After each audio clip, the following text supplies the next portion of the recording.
La guerre des tarifs douaniers est aujourd'hui au cœur de l'actualité économique. Le bras de fer que se livrent les États-Unis et la Chine à ce sujet en est la parfaite illustration.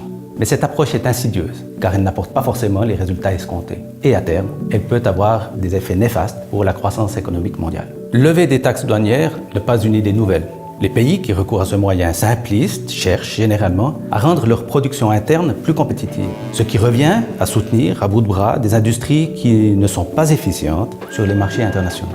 Plus protectionnistes que les Européens, les États-Unis utilisent facilement cette arme pour améliorer leur économie. Dans les années 80, le Japon en avait fait les frais. Puis, en 2009, Barack Obama avait exhumé le Buy American Act de 1933, ce qui lui avait valu le surnom de président le plus protectionniste de l'histoire.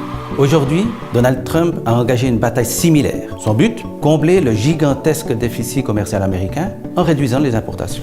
Une manière aussi pour le républicain de séduire les électeurs des États industriels du Nord, traditionnellement démocrates. Trump peut agir comme bon lui semble. L'instauration de taxes aux États-Unis peut se faire sans l'accord des chambres. Cette bataille a été menée en 3 salves. D'abord, Trump a considérablement augmenté les taxes sur les importations d'acier.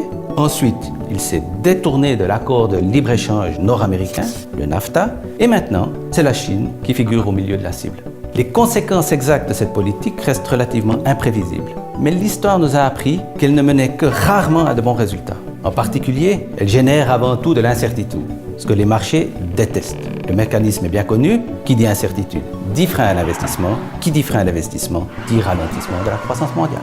Il faut aussi compter sur les risques d'escalade. Rappelons d'abord que les Chinois financent littéralement les États-Unis car ils détiennent plus de 1000 milliards de dollars de dette américaine. Ils pourraient en outre boycotter les entreprises américaines actives en Chine, comme McDonald's ou KFC, et ce, malgré les emplois que ces entreprises fournissent. Ils pourraient aussi restreindre l'exportation de certaines terres rares dont on a beaucoup besoin dans l'électronique. Les États-Unis, quant à eux, pourraient relever les taxes sur les importations chinoises de 40 à 100%. Et rien ne nous dit que Donald Trump ne s'attaquera pas ensuite à l'Europe.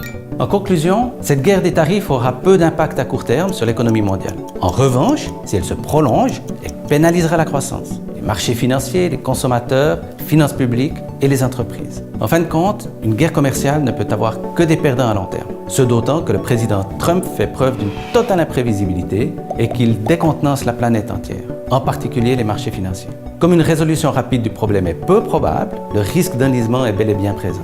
Cela pèsera probablement sur l'économie de tout le continent asiatique via les chaînes d'approvisionnement mondiales et pourrait, à terme, faire dérailler la plus forte reprise que connaît l'économie mondiale depuis des années.